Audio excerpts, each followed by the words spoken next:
Buenas tardes, doctor. El día de hoy presentaré el tema de niños en la altura, considerando este un tema muy importante debido a las diferencias fisiológicas y fisiopatológicas que deberíamos considerar al evaluar a los niños en la altura.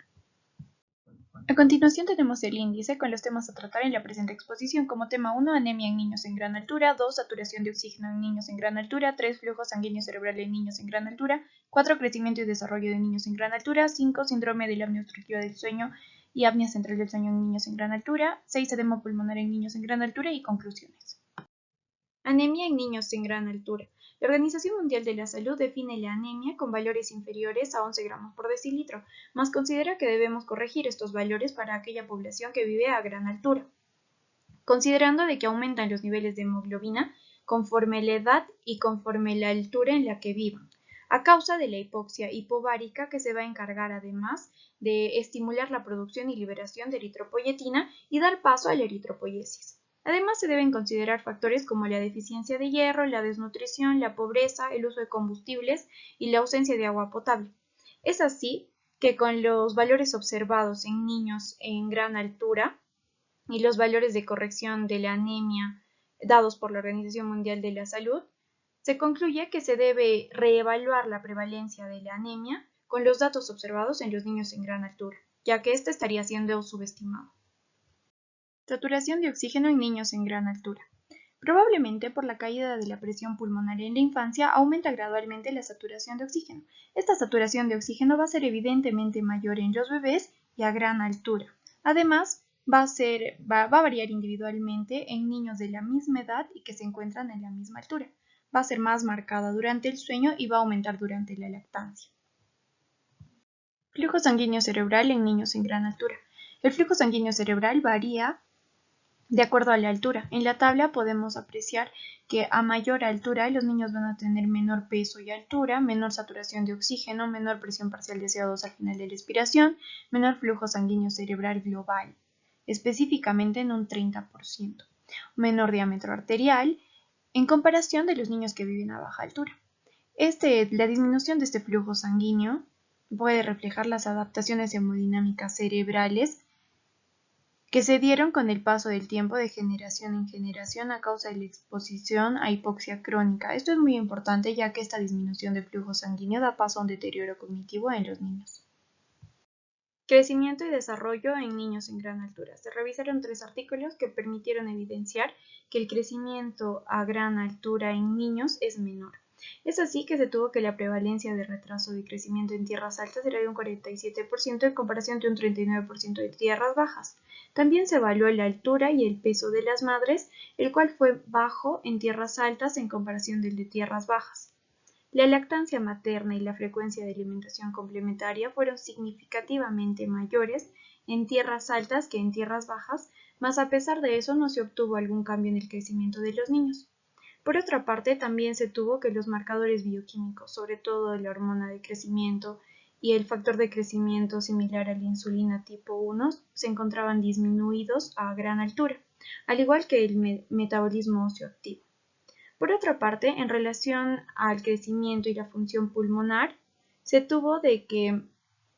concluyó que los estándares de crecimiento pulmonar son únicos en cada niño, pero se debe considerar evaluar el efecto de la hipoxia crónica en la capacidad vital forzada y el volumen expiratorio forzado en el primer segundo durante el crecimiento en los niños a gran altura, ya que estos valores pueden ser diferentes a los estándares que se consideran actualmente. Síndrome de apnea obstructiva del sueño y apnea central del sueño en niños en gran altura. Es importante mencionar estas dos patologías debido a que se encontraron secuelas cognitivas en relación a estas, por lo que es importante dar un diagnóstico y un tratamiento adecuado. La exposición a grandes alturas, o sea, mayor a 2.500 metros sobre el nivel del mar, va a alterar la fisiología respiratoria, el sueño y también a nivel cardiovascular. Es así que a medida que va aumentando la altura, va disminuyendo la presión barométrica ambiental a causa de la reducción de la presión parcial de oxígeno arterial y de la disminución de la saturación de oxígeno arterial. Al realizar un estudio de polisomnografía en niños en gran altura y en baja altura, se evidenció que los trastornos respiratorios fueron más frecuentes y más graves en gran altura a causa de la hiperventilación. En esta tabla se puede ver cómo es que se dieron los diagnósticos y cómo es que se evidenció que estos fueron más frecuentes y más graves en gran altura.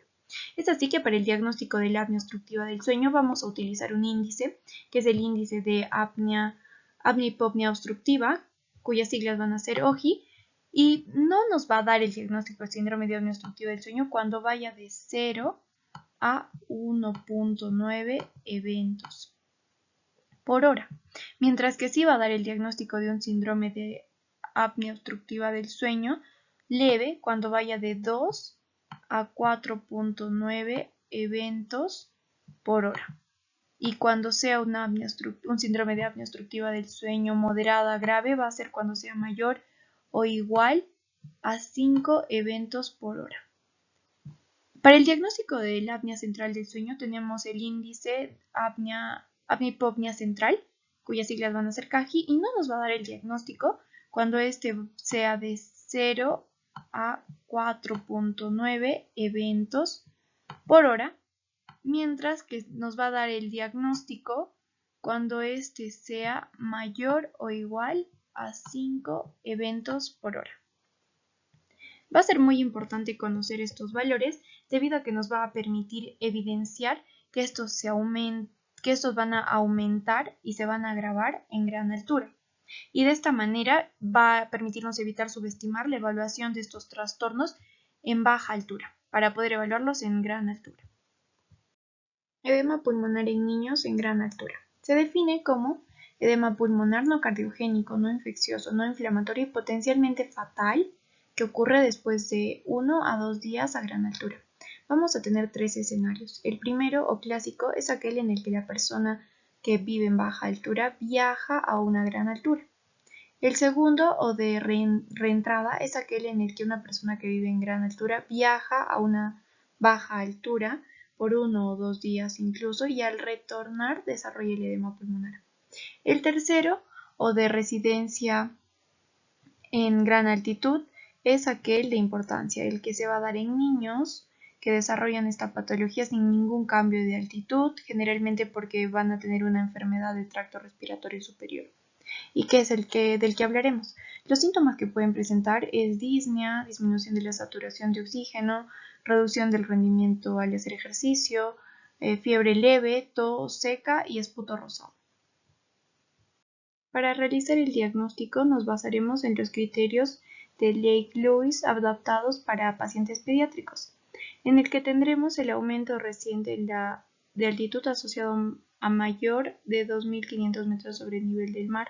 Síntomas y signos típicos. Nos bastará con 2 de cada uno para poder dar el diagnóstico. En los síntomas típicos tenemos la disnea, la tos, la debilidad o la disminución del rendimiento al hacer ejercicio y la opresión o dolor de pecho. En relación a los signos típicos tenemos a los crepitantes o sibilancias al hacer la ocultación, la cianosis central, la taquipnea y la taquicardia. También a esto se le debe añadir pedir una radiografía de tórax, en el cual vamos a identificar un patrón algodonoso. También se debe pedir o se puede pedir una ecografía pulmonar en el que vamos a evidenciar los cometas pulmonares. Y en niños es importante pedir un ecocardiograma, ya que de esta manera vamos a poder identificar patologías que probablemente estén de base, ¿no? Como la comunicación interauricular, la arteria pulmonar aislada de origen ductal, la coartación de la aorta, defectos ventriculoseptales, la estenosis de la vena pulmonar o el foramen oval permeable. Y para el tratamiento se sugiere un aumento de la presión parcial de oxígeno inspirado, ya que de esta manera vamos a aliviar la vasoconstricción pulmonar y la hipoxemia. Y en niños, el tratamiento que se recomienda es dar nifedipino a dosis de 1.5 miligramos por kilogramos por día. Conclusiones. Conocer la fisiología en los niños en la altura, como los valores de hemoglobina en sangre, la saturación de oxígeno, flujo sanguíneo cerebral y hormonas involucradas en el crecimiento, es muy importante para poder identificar si las valoraciones que haremos al evaluarlos son las correctas.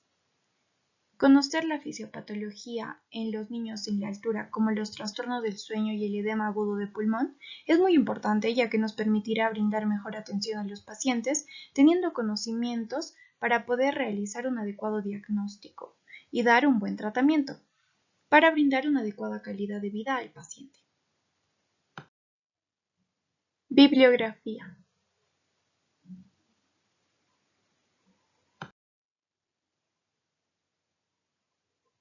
Muchas gracias.